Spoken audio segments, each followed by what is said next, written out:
I have also started recording.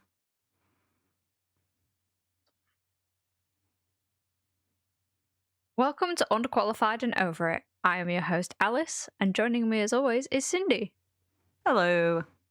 In this podcast, we are over-opinionated and unfortunately allowed to talk. So sit back, lower your expectations, and let's get into it.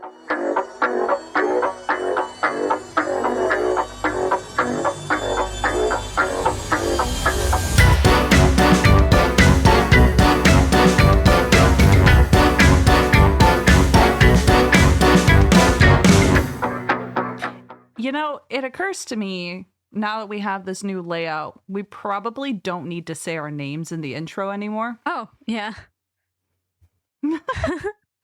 Just because it literally has our names on there. Yeah. But I guess if we have like audio listeners, like maybe that's a good thing. But do you think we'll ever have allegations of sounding like each other? I don't think so, but I mean, it's nice. I think it's still nice to say, even though like it shows who's speaking and all of that. Because it's like when you, I don't know. It's like So the audio listeners it's can odd. differentiate. Yeah, it's odd. Okay. I don't know. I just like the way that it is, like saying, "Hi, I'm Alice. This is Cindy." Blah blah blah blah blah, or the vice versa. Blah blah blah. Yeah. I guess it just like occurred to me because I was like, I wasn't doing the intro and I was like, huh, oh yeah. I sometimes forget that we have these because I'm like so used to us not having to worry about it that I'm just like, oh yeah. Hopefully I honestly, so we're recording this, but we actually haven't put up any videos. Like we're still going through the backlog of all of the stuff we have had before, even though we've been in front of you as our little avatars for near enough like a month now, it should be. We are still like waiting to see how people react to it. Yeah. So we've not like got all of the feedback yet because we're trying to get as many like videos recorded as possible, so that we can get them out to you guys, and all of that good stuff.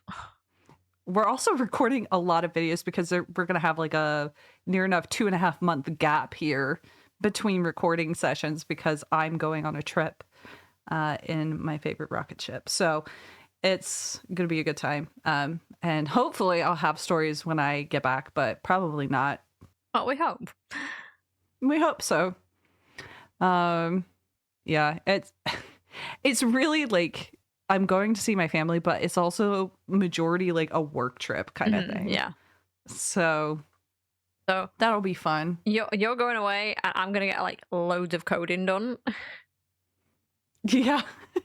You're gonna be so productive while I'm gone. So productive. I will be probably less productive, but because I mean, honestly, the only things that I need to worry about while I'm overseas is making sure I stick to my gym schedule, which I haven't started yet, by the way. Stick to a gym schedule that I don't have and focus on getting all of the footage that I need to do the editing that I need to do. Mm-hmm.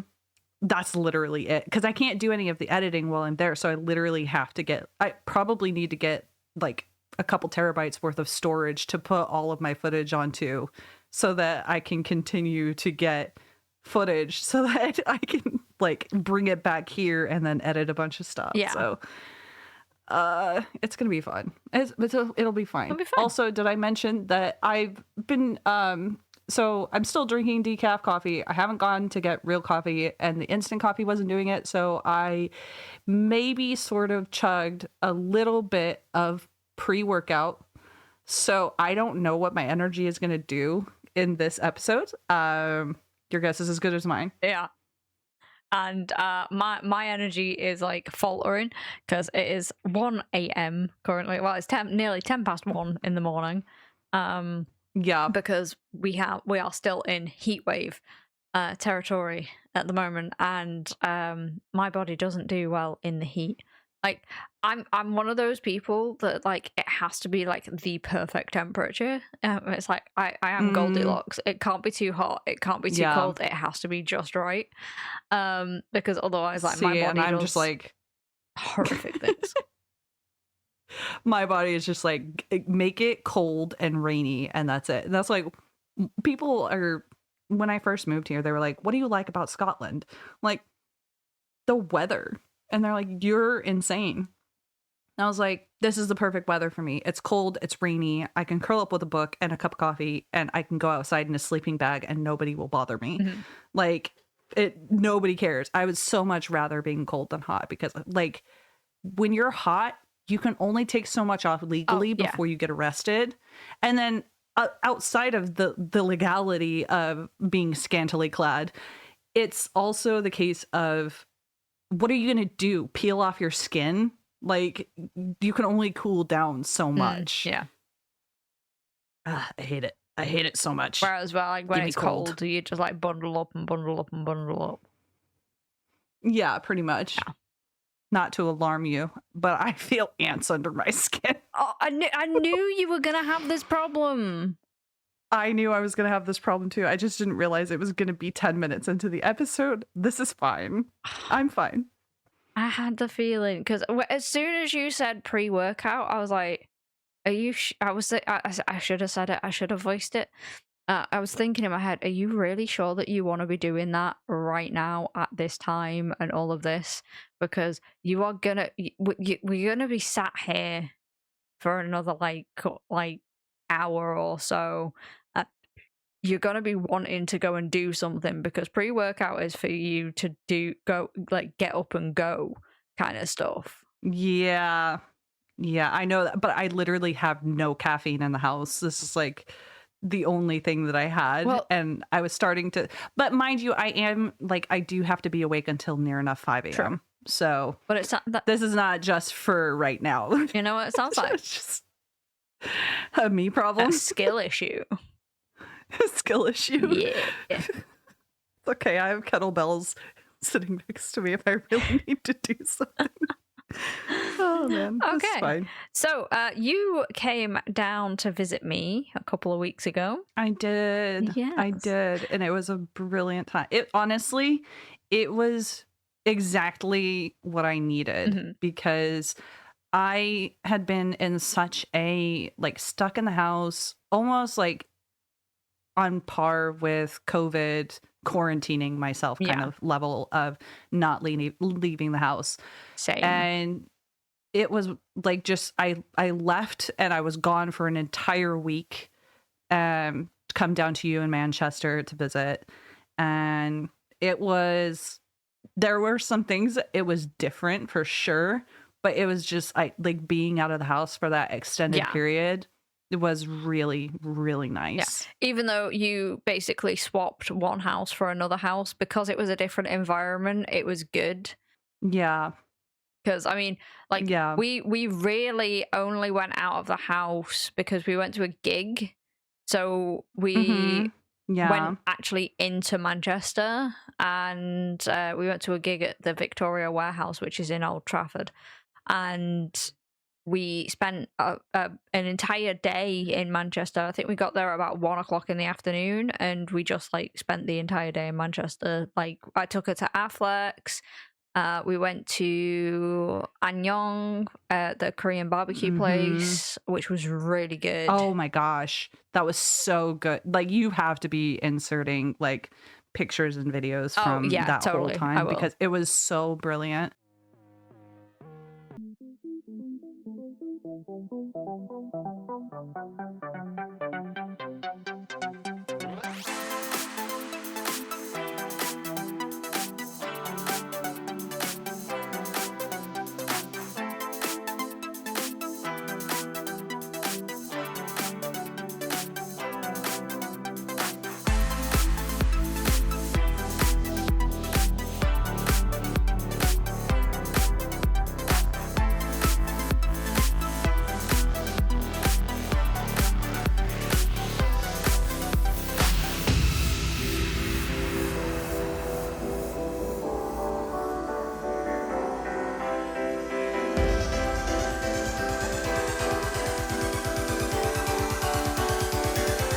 so jealous of the Asian market that you have in that shopping center in Manchester, because I could, like, literally Glasgow could never. See, the thing Like, is, like, when you took me into Glasgow, like that little one, that big one that Matthews, yeah. that one was just a dingier version of the one in Manchester, in my opinion. Yeah. Because the one in Manchester was very smaller. like it was fairly big because it was in the Manchester Roundale. I can't remember what it's called. But yeah, it's very like light and bright, and all of the popular things, or like all of the viral stuff. Yeah, like the trending is in there. stuff. Yeah, the trending stuff's in there.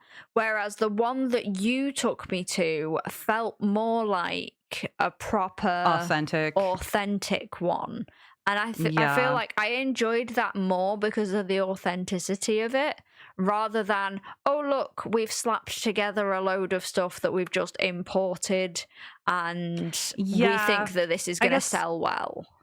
That's fair. I think the reason why I preferred the wine in Manchester was because the way that it was set up was very American style-esque. Yeah. Having the bright lighting, having the, like proper things in the proper places. Because that's the thing about living here in the UK is a lot of the time if you're doing your shopping, a lot of the time you're doing little tiny mom and pop shops. It's not a whole lot of big supermarkets unless you live close to a big supermarket.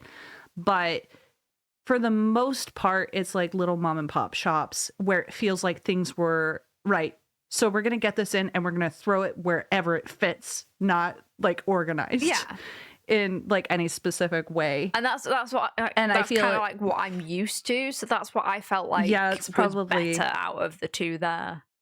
Yeah, and that's probably why I preferred the other one, because it was like, I felt like there was, because I do a lot of Korean food and Korean cooking and stuff. There were a lot more Korean specific ingredients. Yeah. I prefer a lot of the, Korean imported stuff rather than the like stuff coming in from like China and whatnot. Yeah. Personally, because China is such a big manufacturing company as our country as well. So a lot of the stuff that's imported goes through a lot of the processes that you see in a lot of American stuff, American made stuff as well, goes through a lot of different processes. Whereas I feel like Korea, they're more selective with not only the ingredients, but the processes are usually a little less intrusive, I guess, is a way to, like, it's like, I don't know how to phrase it. Like, it just feels like it's not as processed as a lot of things that you would like maybe get from China or like a lot of those big manufacturing countries, which a lot of the stuff we get up here is. Right. Okay. So yeah, I don't know. I preferred it, but that was really good. And then we went and I got like spicy crisps or whatever, like the spicy Korean crisps. And those were absolutely stunning. They did make a mess of my fingers, and because we went into a bunch of different shops, we actually weren't allowed to touch anything because I had that, and then we also had drinks and stuff. Yeah. And I got the viral fruit sorbet lolly thing. Oh yeah. I got a mango one, and it was a lot more subtle in flavor than I was expecting it to be. I was expecting it to be really, really mango-y, but it wasn't. And it was refreshing because it was actually quite warm that day as well, wasn't it? Yeah, I was surprised. I think we only got like a slight drizzle of rain. But it was pretty much like clear skies the entire time we were out. Yeah, it was really, really good. What did you think of Affleck's Palace? What was that one again? That was the big gothic marketplace that I took you to. I loved it. I loved it. That was actually so fantastic. It felt a lot like, so if you've ever gone like thrifting in America, like to secondhand shops and things like that, where things are just kind of like stuffed all over the place, not in the way that you get in the supermarkets here or like the shops here, but in the way of like everything's kind of eclectic. Yeah. And you've got like all of these little shops in this big, like towering thing. And I think we had probably done like 20,000 steps at that point because your feet were about to fall off. But you had like jewelry. There was like a maid cafe. There was that we found a D&D like themed workshop. What was the name of that shop that we went into? I bought a bookmark there. I can't remember. I follow them on TikTok though. Yeah, because you had seen them on TikTok, and so we went in to visit because you had seen like one of the videos, and like we talked to like the shopkeeper. And he was very grateful that I refused to touch anything because of my crisp fingers. Yeah. He was like, you're a lot nicer than most people. I was like, well, I try to be. I'll tell you what. We'll put them in the link or like description or whatever. I'll link them in the description below because they were really nice and they're so funny as well. Their TikToks are really funny. Yeah, you'll have to, whenever you find it, send it to me so I can follow them as well. But no, that entire place was really, really cool because it was like what, like 4 or 5 stories? It's 3 floors. Yeah, but the building itself is... Yeah, because it's basically a big warehouse that they took over. Yeah. Yeah, it's fantastic. They were actually gonna shut the place down at one point. Oh, really? There was, it's really funny. I think it was like my 11th birthday. They were threatening to close it and shut it down and all of that, and then destroy the building that it was in or something like that. Oh, really? And it's actually a listed building now. Or it was originally a listed building or something. And they did protests outside. And we actually went into Manchester on my birthday, and we went past cute. in the protest. So I was like, "Oh, look, Netflix." Well, if I had to describe it to my American listeners, it's basically like if you go to a thrift shop, but everything in that thrift shop is from Hot Topic and Spencer's. Yeah, like. Basically is like it's kind of the vibe, little less edgy but very, very like obviously very my vibe. I definitely, if we weren't going to a gig, I would have actually bought a lot more stuff there, but because we were going into a gig, like I literally couldn't, I'm not gonna carry like a bunch of stuff with me the entire time. So. I would describe it more like a flea market. Yeah, it is a lot like a flea market for sure. Because you've got all of the different stalls and stuff. Yeah. It was very fun. I would, if I come down to like, not if, but when I come visit you again, I would like to go back and actually do some perusing. Yeah, totally. We'll just go for a full day so in Manchester, that I can actually get something. And then because we're not going to a gig or anything, we'll just go and shop till we drop. Yeah. I had so much fun also because we went to go see Baby No Money. We did. That was probably my favorite gig that I've ever been to because it was so like, it was a concert, but it was if a concert was meme and rave coded. Oh, definitely. Yeah. That's what it felt like. And it was just like, we were just kind of welcome to like be ourselves, and like everybody that we met while we were waiting in line was super friendly, and like we had like, you basically made friends with literally everyone. Oh, yeah. And then there was somebody like standing behind us, I guess, that was saying like we were such a vibe because we were just like fucking enjoying the shit out of the concert. It was so fun. And it was really funny because it was like small worlds because we we were stood next to some people that that live in the same village that I do. Yeah, We're yeah. like, what? But I think they had actually planned, like, they had a hotel and everything. They were Yeah. like staying in Manchester proper. Like we were gonna do, but then it ended up being way too expensive. Yeah, and then we were like, let's just save our money and go back home and read books. Exactly. Which we read a lot of books. Yeah, because the whole plan kind of like turned into a massive plan, because the price of train tickets are disgusting, and it was more worth the money for you to come down for an entire week and then for me to go up to you for an entire week for the same price as it would have been to come down and go up for a weekend, like a couple days. Yeah.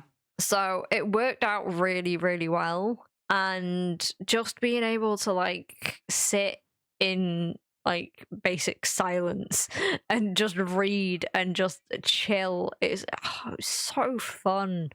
And it's like, because we became friends online, so we were introduced to each other through a streamer who has a Discord, and we were friends with certain friends, or we got to talking to him, and then we got talking within that Discord, and we became very fast friends. Yeah, much faster than I think either of us actually expected.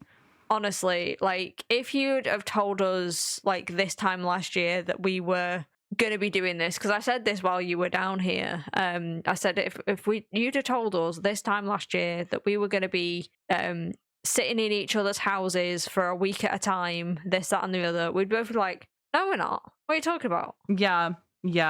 It's very, because I feel like you and I have also had a lot of really bad experiences with friends that we've met online. Like, I know you have some horror stories, and I definitely have some horror stories. And especially, and maybe this is me just like being a bit harsh on my own sex, but especially with women, I feel like a lot of times when you meet people, when you meet women who are gamers and streamers and all of this different stuff, like, they always have a certain level of facade going on. Yeah. And it's very annoying. Yeah, and Like, I've found that it's not even just women either. It's I've had that with men. I've had that with transgender men. I've had that with transgender women. It's oh, really?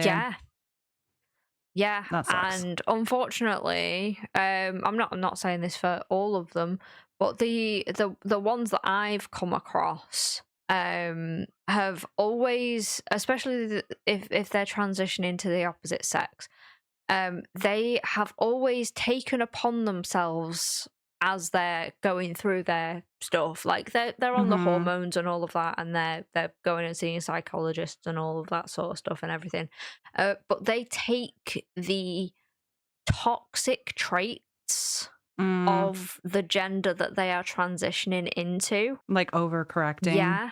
And it's like, I'm sorry, but you used to be female Different. presenting, or you used to be male presenting, and you're treating women and men the same way that women, like toxic women and men, treat the opposite sex, and you're expecting things to change. I can't imagine with going through a transition like that, what, like, because I feel like a lot of us are taught toxic traits, generational trauma, all of that. We're taught that, and then basically when somebody's transitioning, they're starting from ground zero. Right. And so they're going through those phases of going through all that toxicity and learning like where they fit in. I can't imagine how difficult it would be. Honestly, it's such a difficult thing to do. That aren't like that at all either. But I mean, I didn't really get. But then you have to think, how long have they been true, transitioning? So it is very much Not a one size fits all for sure. But yeah, we've both had some like toxic issues with friendships. Yeah. Because you went to go see another person who you'd met online as well. And that was an interesting experience. Yeah, that was an interesting experience. I didn't like I mean, the first day that I came to you, I didn't get much sleep. But that was due to the fact of the air mattress was attacked by the abyss. It was assaulted. Yeah. More like. And I ended up with like lying on my back with my legs and my arms up in the air, basically, at one point. Yeah. And then we came in and you were like curled up in the fetal position in this like pile of blankets. Like you had I'd like made myself a nest. You'd like made a nest. Yeah. But luckily we were able to get a new air mattress in the next day. And that's the difference between you and the other person that I visited. So I had the issue of I was allergic to the washing detergent that they used. They did give me some antihistamines, but I just could not get comfortable in the bed. And then they had this teeny tiny sofa that I was trying to sleep on. And they also had a cat. And the cat decided to jump on me and then curl up and go to sleep. And she then turned around as the cat was trying to get comfortable and shouted at the cat, "No, get off of her," and then woke me up. And then I couldn't get back to sleep. That's rough. So that's really rough. It's one of those, especially when you're only there for like a couple of like days and stuff. You're trying, like, when you go to a new place, you're in survival mode for the first few days anyway. So when you go to sleep, you're not fully in REM sleep because you're in a new environment and your brain's like, oh, this isn't safe, even though it is. Yeah, and the neurospicy doesn't make that any easier. No. So yeah, it's one of those where you kind of like figure out that people, a lot of the time when you meet up with people from offline, like online, and then you meet offline, you can figure out within a couple of days whether you're still going to be friends or not by the end of the experience. I feel like that's very true. Because I had the same thing with another group of friends. We actually we all planned a trip to Manchester for the weekend, and we saw how toxic they were to each other because we went out as like a team of like 3 different sets of partners.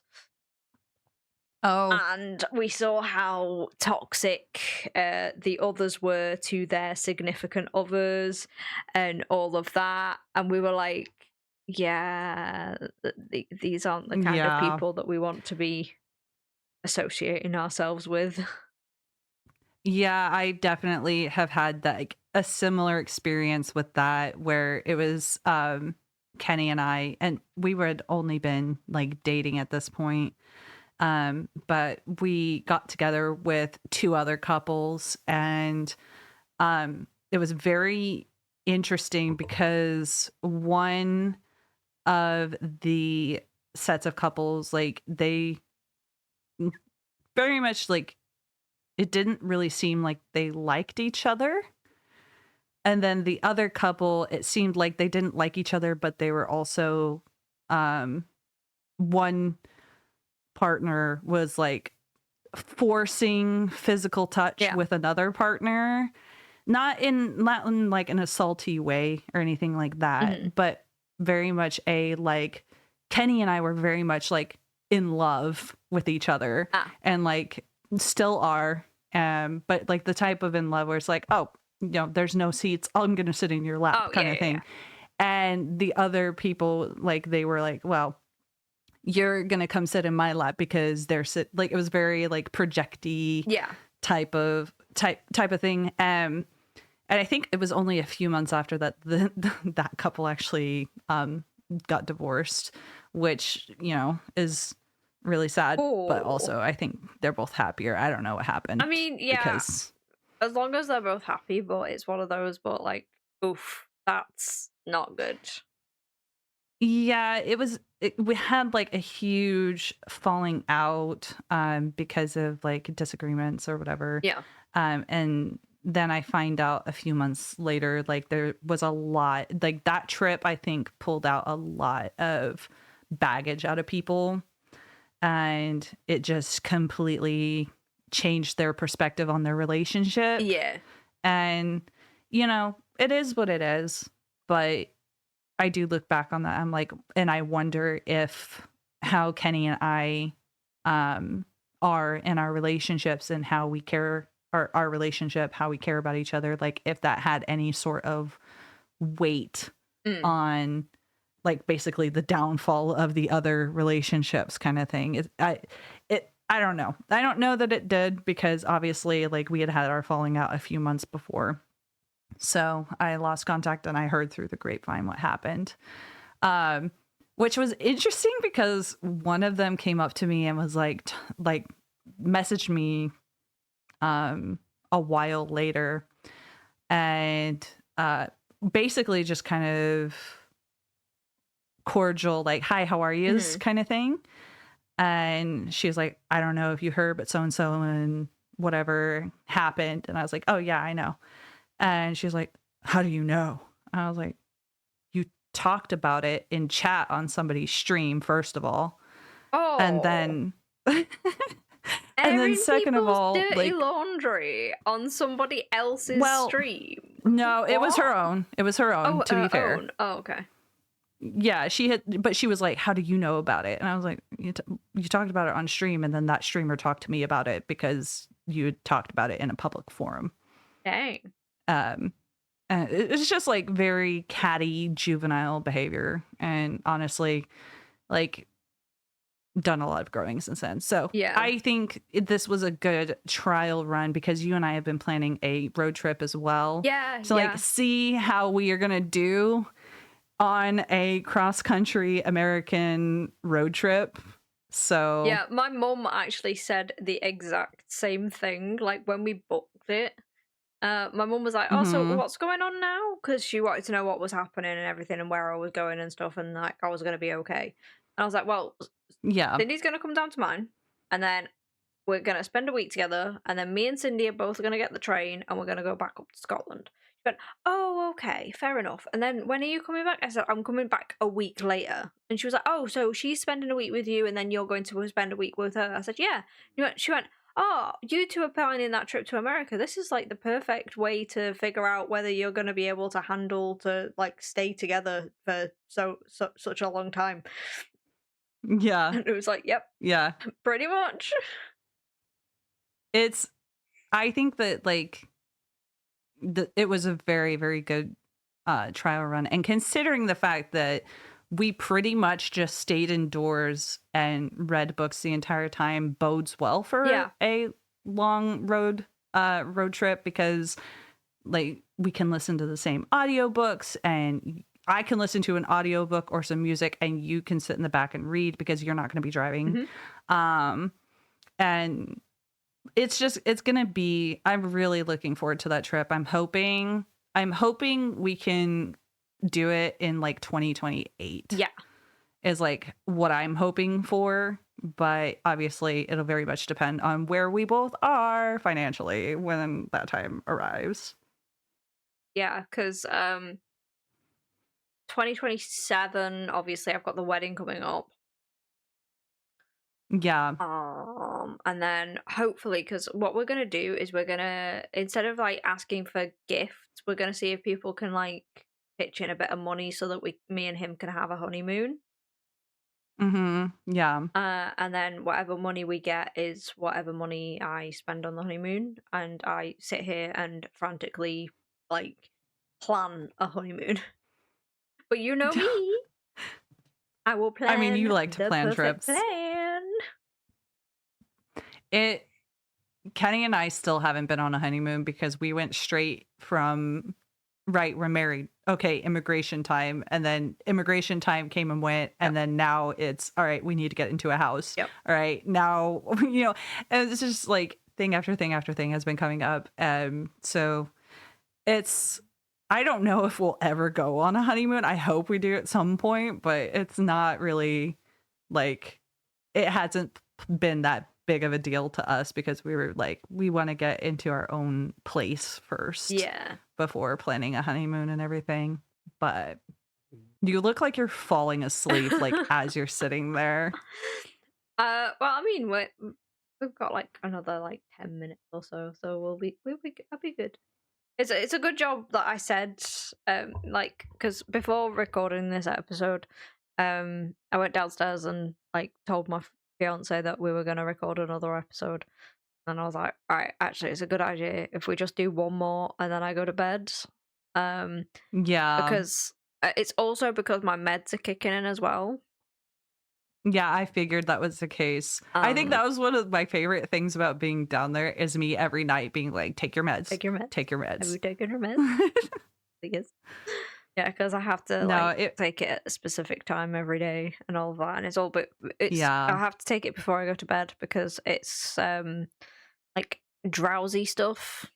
It knocks you out, which is good, which is what I needed it for, because obviously my sleep schedule was buggered. I mean, it's buggered now because it's hot, and the heat and being on antidepressants isn't great either, because it stops you being able to control your temperature. Yeah, I guess I didn't think about that. Yeah. That's one of the problems with being on antidepressants in the heat. But I mean, I couldn't control my temperature anyway. But mine was the opposite way. It's the fact of I couldn't get warm. I can't get warm when I need to be warm. So when it's like really, really boiling cold, hot. yeah, that's like why I need to be like the Goldilocks of temperature. That's fair enough. Because otherwise, I just can't. I think one of like some of my favorite things about being down there was so your partner, obviously, he is a special boy. He one of the things I thought was really, really funny, and I actually genuinely enjoy this, is he would turn on videos in the morning because he gets up relatively early. He gets up earlier than I thought he did.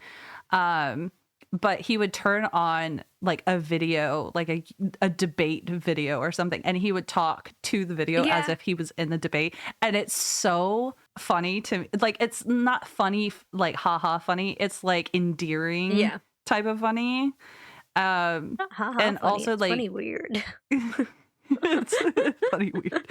But he's energetic, and he has a lot of opinions on things.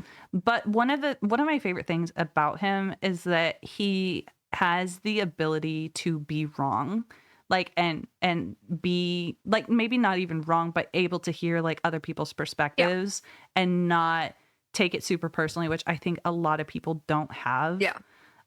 So having all the conversations that I had with him, those were really nice. I do think personally it did slow down my reading quite a bit, like my reading speed, because he will just start a conversation with you as you're in the middle of something, which is something I've never experienced before.